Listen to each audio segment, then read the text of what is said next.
Hey, Chris, you ever hear about the shooting of Duncan Lemp? Odds are you haven't. You see, Duncan Lemp was a guy that was killed by cops in his sleep on March 12, 2020. Around 2 months later, George Floyd is apprehended on the streets and killed by police as well. But the response is way different, as you can imagine, because all of a sudden, every single organization has to make sure they make a statement supporting Black Lives Matter, or they have anti-racist policies.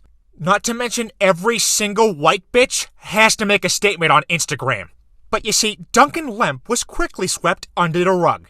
I mean, he got a few headlines, not much. Obviously, not many people in the country knew about it, and of course, he was touted as a far-right extremist.